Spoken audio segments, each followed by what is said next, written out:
Party ಕಾರ್ಯಕರ್ತರು ಅಷ್ಟು nomination ಹಾಕಿ ಶೇಕಡ 80% ಓಟ್ಗಳನ್ನು ತೆಗೆದುಕೊಂಡು ನಾವು ವಿಜಯ ಗಳಿಸ್ತೀವಿ ಅಲ್ಲಿ. ಅದಾದ ನಂತರ ಒಂದು ಪ್ರಮೋಷನ್ ಕೊಡ್ಲಿಕ್ಕೆ ಇರ್ತದೆ. ಅದರ ಹಿಂದಿನ ಏನು 40 ವರ್ಷ ಆಳ್ಕೊಂಡು ಬಂದಿದ್ದಾರೆ ಅವರು ಒಬ್ಬರಿಗೆ ಪ್ರಮೋಷನ್ ಕೊಡಬೇಕು ಅಂತೇಳಿ ಅರ್ಜಿ ಬರುತ್ತೆ. ಅದಾದ ನಂತರ ಇಡೀ ನಮ್ಮ ಬೋರ್ಡಿನವರು ಅದಕ್ಕೆ ವಿರೋಧ ವ್ಯಕ್ತಪಡಿಸ್ತಾರೆ. ಯಾಕೆ ಹೇಳಿದ್ರೆ ಅದಕ್ಕಿಂತ ಸೀನಿಯರ್ ಇದ್ದಾರೆ, ಅವರಿಗೆ ಕೊಡ್ಲಿಕ್ಕೆ ಆಗೋದಿಲ್ಲ ಅಂತ ಹೇಳಿ. ಅದಾದ ನಂತರ ಆ ಕೋರ್ಟ್ ಅಲ್ಲಿ ಏರ್ ಕೋರ್ಟಿಗೆ ಬರುತ್ತೆ. ಏರ್ ಕೋರ್ಟ್ ನಲ್ಲಿ ನಿರಂತರವಾಗಿ ನಮಗೆ ಲೆಟರ್ ಬರುತ್ತೆ ಹಾಳ್ಳೆಯರಿಗೆ. ಅದಾದ ನಂತರ ನಾವು ಅವರ ಪ್ರೋಸೆಸ್ ಗಳನ್ನು ಮಾಡ್ತಾರೆ. ನಮಗೆ ಅದಕ್ಕೆ ಬಗ್ಗೆ ಬಹಳ ದೊಡ್ಡ ವಿರೋಧ ಇಲ್ಲ. ಆದ್ರೆ ಅವ್ರು ಮಾಡಿರ್ತಕ್ಕಂಥ ಕೆಲಸ ಏನು ಅಂತ ಹೇಳಿದ್ರೆ, ನಮ್ಮ ಸೊಸೈಟಿ ಏನು SDCC ಬ್ಯಾಂಕ್ ನಮ್ಮ ಅಂಡರ್ ಬರ್ತಾರೆ ಸೊಸೈಟಿಗಳಿದೆಯಲ್ಲ, ಆ ಸೊಸೈಟಿಯ ಇಲೆಕ್ಷನ್ ಬರುತ್ತೆ. ಆ ಇಲೆಕ್ಷನ್ಗೆ ನಾಮಿನೇಷನ್ ಹಾಕಿ ಸ್ಕೂಟಿನಿಯ ದಿನ ಸುಧಾಕರ್ ಕುಲಾಲ್ರನ್ನ ಅನರ್ಹಗೊಳಿಸ್ತಾರೆ. ಅವ್ರು ಯಾಕೆ ಅನರ್ಹಗೊಳಿಸ್ತಾರೆ ಅಂತ ಹೇಳಿದ್ರೆ, ಆ ಸೊಸೈಟಿಯ ನೇತೃತ್ವವನ್ನ ಸುಧಾಕರ್ ಕುಲಾಲ್ ತಗೊಂಡಿದ್ರು. ಅವರು ಕಳೆದ ಬಾರಿ ಉಪಾಧ್ಯಕ್ಷರಾಗಿದ್ರು. ಹಿಂದೆ ನಮ್ಮ ಸರ್ಕಾರ ಇತ್ತು ಅಲ್ಲಿ.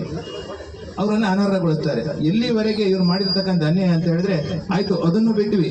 ಅದಾದ ನಂತರ ಮತ್ತೆ ನಾವು ಫೈಟ್ ಮಾಡಿದ್ವಿ, ಕೋರ್ಟಿಗೆ ಹೋದ್ವಿ. ಸುಧಾಕರ್ ಕುಲಾಲ್ರನ್ನ ಅನರ್ಹಗೊಳಿಸಿದ್ದು ತಪ್ಪು ಅಂತೇಳಿ ಹೈಕೋರ್ಟಿನಿಂದ ಆರ್ಡರ್ ತಗೊಂಡು ಬಂದು KMF ಗೆ ನಮ್ಮ ಸುಧಾಕರ್ ಕುಲಾಲ್ರನ್ನ ಕ್ಯಾಂಡಿಡೇಟ್ ಮಾಡ್ತೇವೆ. ಕ್ಯಾಂಡಿಡೇಟ್ ಮಾಡಿ ಸುಧಾಕರ್ ಕುಲಾಲ್ ನಾಮಿನೇಷನ್ ಹಾಕಿದ ನೆಕ್ಸ್ಟ್ ದಿನನೇ ಇಡೀ ಬೋರ್ಡ್ ಅನ್ನ ಅನರ್ಹಗೊಳಿಸ್ತಾರೆ.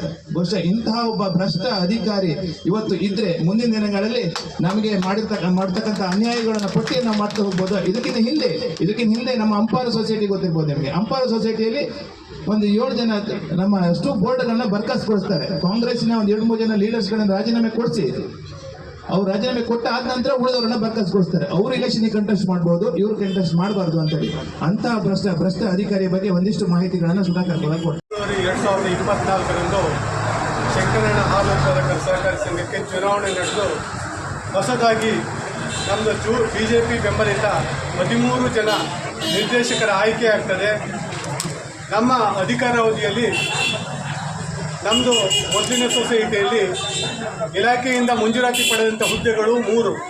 ನಾವು ಅಧಿಕಾರಕ್ಕೆ ಬಂದಾಗ 3 ಹುದ್ದೆಗಳು ಅಲ್ಲಿ ಖಾಲಿ ಆಗ್ತದೆ. ಆ ಸಂದರ್ಭದಲ್ಲಿ ನಾವು ಅಲ್ಲಿ ಇರ್ತಕ್ಕಂಥ ಏನು ದಿನಗೂಲಿ ನೌಕರರಿದ್ದರು ಅವರಲ್ಲಿ ಅತಿ ಹೆಚ್ಚು ಅನುಭವ ಇರ್ತಕ್ಕಂಥವರನ್ನು ಪ್ರಭಾರ ಕೊಟ್ಟು ಮುಖ್ಯ ಕಾರ್ಯನಿರ್ವಹಣಾಧಿಕಾರಿಯನ್ನು ನೇರ ನೇಮಕಾತಿಗೆ ಇಲಾಖೆಗೆ ಬರೀತೇವೆ. ಮತ್ತು ಉಳಿದ 2 ಹುದ್ದೆಯನ್ನು ಮುಂಬಡ್ತಿಯಲ್ಲಿ ತುಂಬಿಕೊಳ್ತಕ್ಕಂಥದ್ದ ಕೆಲಸವನ್ನು ಅಲ್ಲಿ ಸಮಿತಿ ಮಾಡ್ತಾ ಇದ್ದೇವೆ. ಇಂತಹ ಸಂದರ್ಭದಲ್ಲಿ ನಮ್ಮ ಸಹಾಯಕ ನಿಬಂಧಕರು ಈ ಸುಕನ್ಯಾ ಮೇಡಮ್ನವರು ಇಲ್ಲಿಗೆ ಚಾರ್ಜ್ ಬಂದಾಗ ಇವರಿಗೆ ಒಂದು ಸಂಘದಿಂದ ಒಂದು ಲೆಟರ್, ಜಾತಿ ಸಂಘದಿಂದ ಒಂದು ಪತ್ರ ಬರ್ತದೆ. ಅಲ್ಲಿ ನಮ್ಮ ಸಂಘದಲ್ಲಿರ್ತಕ್ಕಂಥ ಒಬ್ಬಳು ಮಹಿಳೆಗೆ ಅನ್ಯಾಯ ಆಗಿದೆ ಅಂತ ಹೇಳ್ತಕ್ಕಂಥ ಅವರಿಗೆ ಪತ್ರ ಬರ್ತದೆ. ಅವರು ಆ ಪತ್ರವನ್ನು ಯಾವುದೇ ರೀತಿಯಾದಂಥ ತನಿಖೆ ಮಾಡಿದೆ. ಇವತ್ತು ಸಹಕಾರಿ ಸಂಸ್ಥೆಯಲ್ಲಿ ಚುನಾಯಿತ ಪ್ರತಿನಿಧಿಗಳು ಪ್ರಜಾಪ್ರಭುತ್ವ ಮಾರ್ಗದಲ್ಲಿ ಆಯ್ಕೆಯಾಗಿ ಬಂದಿರತಕ್ಕಂಥವ್ರು. ಇವರ ಬಗ್ಗೆ ಅಲ್ಲಿಯ ಏನು ಸಿಬ್ಬಂದಿಗಳಿದ್ದವರೇ ಅವರು ಅನ್ಯಾಯ ಆಗಿದೆ ಅಂತೇಳಿ ಅರ್ಜಿ ಕೊಟ್ಟಾಗ ಕಾಲಮ್ 70 ಪ್ರಕಾರ ಇವರು ತನಿಖೆ ಮಾಡಬೇಕಿತ್ತು. ನಮ್ಮ ಸಂಘದ ಎಲ್ಲ ದಾಖಲೆಗಳನ್ನು ಪರಿಶೀಲಿಸಬೇಕಿತ್ತು.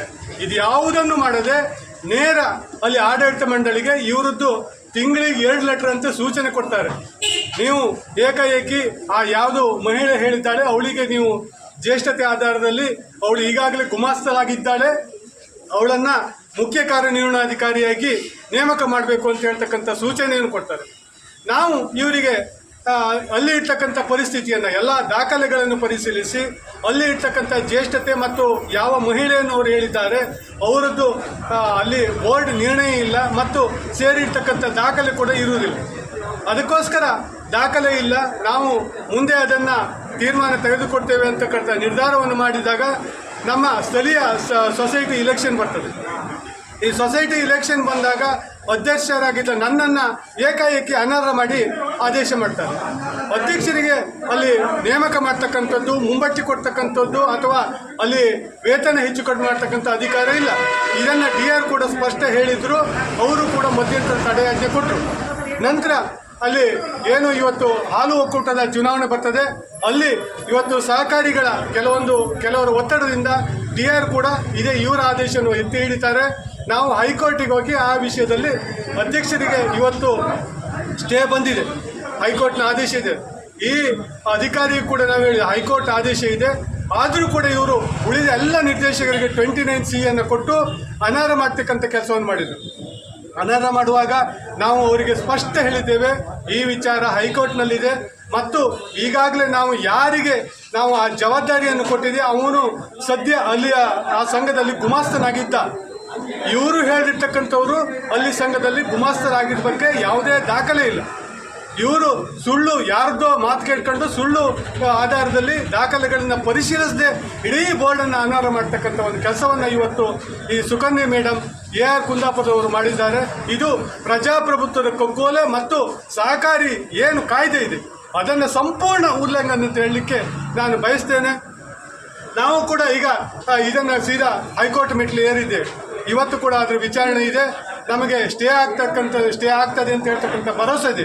ಯಾಕಂತ ಹೇಳಿದರೆ ನಾವು ಕಾನೂನು ಬಿಟ್ಟು ಎಲ್ಲೂ ಹೋಗಲಿಲ್ಲ. ನಾವು ಎಲ್ಲ ದಾಖಲೆಗಳನ್ನ ಪರಿಶೀಲಿಸಿ ಇವತ್ತು ಅವರು ಬರ್ಬೋದು, ಯಾರೇ ಬಂದರೂ ಕೂಡ ನಾವು ದಾಖಲೆಯನ್ನು ಹೇಳಲಿಕ್ಕೆ ತಯಾರಿದ್ದೇವೆ. ಆದರೆ ಯಾವಾಗ ಅಲ್ಲಿ ಆಡಳಿತ ಮಂಡಳಿ ಬರ್ಖಾಸ್ತಾಗಿದೆ, ಇವರು ವಿಶೇಷಾಧಿಕಾರಿಯನ್ನು ನೇಮಕ ಮಾಡಿ ಆ ವಿಶೇಷಾಧಿಕಾರಿಗಳು ಕೂಡ ಅದೇ ಸೂಚನೆಯನ್ನು ಕೊಡ್ತಾರೆ. ಆ ಮಹಿಳೆಗೆ ಮುಂಬಡ್ತಿ ಕೊಡಿ ಅಂತ ಹೇಳ್ತಕ್ಕಂಥ ಸೂಚನೆಯನ್ನು ಕೊಟ್ಟರು. ಆ ವಿಶೇಷಾಧಿಕಾರಿಗಳು ಒಂದು ಮಾತು ಹೇಳಿದ್ರು, ನಾನು ಇಲ್ಲಿ ಬಿಟ್ಟು ಹೋಗುವುದಾರು ಅಡ್ಡಿಲ್ಲ, ನಾನು ಕೊಡುವುದಿಲ್ಲ. ಯಾಕಂತ ಹೇಳಿದ್ರೆ ದಾಖಲೆಗಳು ಸರಿ ಇಲ್ಲ, ಮುಂಬಡ್ತಿ ಕೊಡ್ಲಿಕ್ಕೆ ಆಗೋದಿಲ್ಲ ಅಂತ ಸ್ಪಷ್ಟ ಹೇಳಿದಾಗ ಅದೇ ದಿವಸ ಸಂಜೆ ಇದೇ ಆಫೀಸ್ನಲ್ಲಿ ಕೂತ್ಕೊಂಡು ಮುಂಬಡ್ತಿ ಬೇಡ, ಪ್ರಭಾರ ಚಾರ್ಜಾರು ಕೊಡಿ ಅಂತ ಹೇಳಿ ಕೊಟ್ಟು ಅಲ್ಲಿಯ ರೆಕಾರ್ಡ್ಗಳನ್ನು ದಾಖಲೆಗಳನ್ನ ತಿದ್ದತಕ್ಕಂಥ ಕೆಲಸವನ್ನು ನಿನ್ನೆ ನಾನು ಪೊಲೀಸ್ ಕಂಪ್ಲೇಂಟ್ ಕೊಟ್ಟೆ. ಒಬ್ಬ ಹಿಂದಿನ ಕಾರ್ಯದರ್ಶಿ ಈ ನಿರ್ಣಯ ಬುಕ್ಕನ್ನೆಲ್ಲ ತನ್ನ ಕಾರ್ನಲ್ಲಿ ಇಟ್ಕೊಂಡು ಜೆರಾಕ್ಸ್ ಮಾಡಲಿಕ್ಕೆ ಜೆರಾಕ್ಸ್ ಅಂಗಡಿಗಳೆಲ್ಲ ತಿರುಗ್ತಾ ಇದ್ರು. ಇದನ್ನು ನೋಡಿರತಕ್ಕಂಥ ನಾನು ಕಂಪ್ಲೇಂಟ್ ಕೊಟ್ಟೆ. ಯಾಕಂತ ಹೇಳಿದ್ರೆ ಇಡೀ ದಾಖಲೆಗಳನ್ನು ತಿರ್ತಕ್ಕಂಥ ಕೆಲಸವನ್ನು ಮಾಡ್ತಾ ಇದ್ದಾರೆ. ಯಾರು ಇವತ್ತಲ್ಲಿ ಗುಮಾಸ್ತನಾಗಿ ನೌಕರನಾಗಿ ಇದ್ದಾನೆ ಅವನ ಅಧಿಕಾರವನ್ನು ತೆಗೆದು ಏನು ದಿನಗೂಲಿ ನೌಕರರಿದ್ದಾರೆ ಅವರಿಗೆ ಅಧಿಕಾರ ಕೊಡ್ತಕ್ಕಂಥ ಒಂದು ಕೆಲಸವನ್ನು ಇವತ್ತು AR ಮಾಡಿದ್ರು. ತನ್ಮೂಲಕ ಅವರನ್ನು ಅವರು ರಕ್ಷಿಸಿಕೊಳ್ಳಲಿಕ್ಕೆ ಇಂಥ ಮಾರ್ಗೋಪಾಯ ಮಾಡಿದ್ರು. ಇಡೀ ಕುಂದಾಪುರ ತಾಲೂಕಿನಲ್ಲಿ ಇಂಥ ಭ್ರಷ್ಟ ಅಧಿಕಾರಿ ಇವತ್ತಿನವರೆಗೆ ಬರಲಿಲ್ಲ. ಇವತ್ತು ಇವ್ರು ಮಾಡ್ತಕ್ಕಂಥ ಈ ದೌರ್ಜನ್ಯ ಏನಿದೆ ಇದು ಮುಂದಿನ ಜನಾಂಗಕ್ಕೆ ಒಂದು ದೊಡ್ಡ ಕಪ್ಪು ಚುಕ್ಕೆ. ಯಾಕೆಂತ ಹೇಳಿದರೆ ಸಹಕಾರಿ ಇಲಾಖೆ ಬಗ್ಗೆ ನಾವೆಲ್ಲ ದೊಡ್ಡ ನಂಬಿಕೆ ಇರ್ತಕ್ಕಂಥವ್ರು.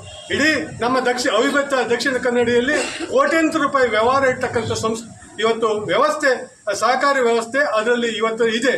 ಅಂಥ ಸಂಸ್ಥೆಯನ್ನು ಅಂಥ ಕಾಯ್ದೆಗಳನ್ನು ಉಲ್ಲಂಘನೆ ಮಾಡಿ ಇವತ್ತು ಇವರು ಅದನ್ನು ಗಾಳಿಗೆ ತೋರಿ ಇಲ್ಲಿ ಕಗ್ಗೋಲೆ ಮಾಡ್ತಕ್ಕಂಥ ಕೆಲಸವನ್ನು ಮಾಡಿದ್ರು ಅಂತ ಹೇಳಲಿಕ್ಕೆ ಬಯಸ್ತಾ ಇವ್ರ ಬಗ್ಗೆ ಉಗ್ರ ಕ್ರಮ ಆಗಬೇಕು ಅಂತೇಳಿ ನಾನು ಈ ಮುಖಾಂತರ ಬೇಡಿಕೊಳ್ತೇನೆ.